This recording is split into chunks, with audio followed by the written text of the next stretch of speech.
मेरे प्यारे बच्चों, जरूर आपकी धड़कनें अब तेज हो चुकी होंगी क्योंकि बस अब कुछ ही घंटे शेष रह गए हैं आपकी केमिस्ट्री के एग्जाम के लिए। और जब कम समय बचता है तो बहुत घबराहट होने लगती है। जितना भी पढ़ा हुआ है वो भी भूलने लगता है और लगता है कितना क्या क्या पढ़ लें। सोचते हैं आगे का पढ़ने को और दिमाग में चलता रहता है कि पिछला सब भूलते जा रहे हैं और फिर बेचैनी बढ़ने लगती है। ऐसे समय में आपको घबराना नहीं चाहिए।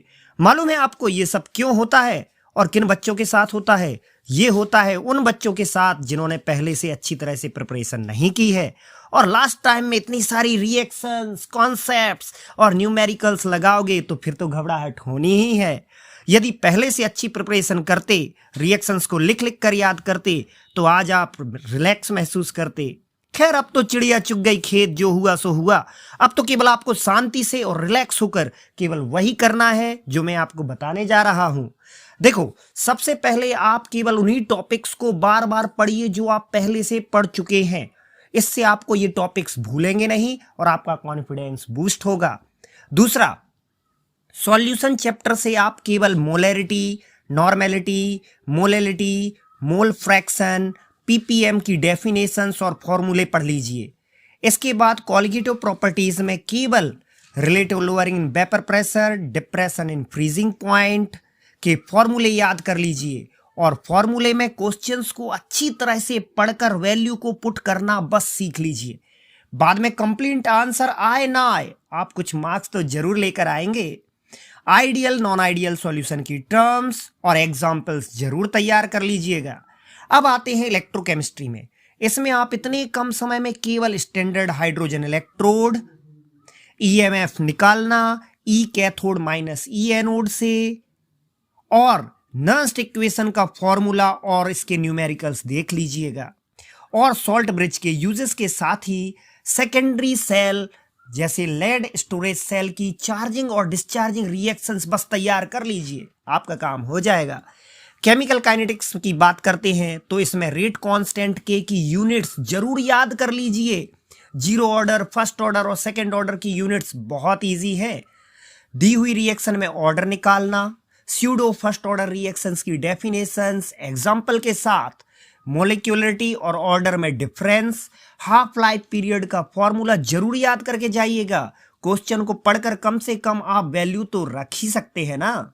Molar conductivity, cell constant, conductance, equivalent conductance की डेफिनेशंस और उनके फॉर्मूले, साथ ही साथ कोलरॉस लॉ का स्टेटमेंट और इसके आसान से न्यूमेरिकल्स बस देख लीजिएगा।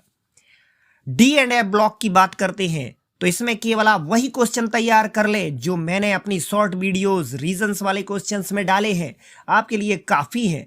लेंथेनॉइड कॉन्ट्रैक्शंस की डेफिनेशंस को भूल मत जाइएगा।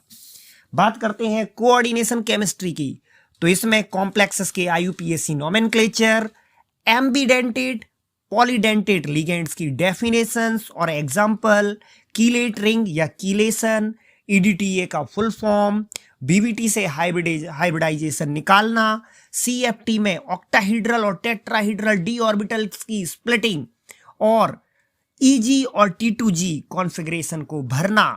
आइसोमेरिज्म में केवल आप आयनिक, लिंकेज, हाइड्रेट और सिस ट्रांस आइसोमेरिज्म को ही बस पढ़ के जाइएगा। ऑर्गेनिक केमिस्ट्री के हेलो एल्केन्स वाले चैप्टर से SN1 और SN2 मैकेनिज्म को अच्छे से पढ़कर जाइएगा। डिफरेंस और स्टेबिलिटी का ऑर्डर जरूर पढ़ लीजिएगा। रेसिमिक मिक्सचर, ऑप्टिकल आइसोमेरिज्म, किरेलिटी भी पढ़ लीजिएगा। इसके अलावा सभी ऑर्गेनिक चैप्टर कि जितने भी इन बॉक्सेस क्वेश्चंस हैं जो एनसीईआरटी बुक में दिए हैं उनको भी एक बार जरूर लगा लीजिएगा। और बाकी की name reactions, distinguish, convergence, reasons वाले क्वेश्चन और कंप्लीट द रिएक्शन के शॉर्ट वीडियो मैंने अपलोड कर दिए हैं, उनको केवल आपको पढ़ के जाना है। एक बात और लास्ट में कहूंगा, जो भी पढ़ा है उन टॉपिक्स को ही बार बार पढ़िए। घबराना नहीं है, रिलैक्स होकर एग्जाम देना है।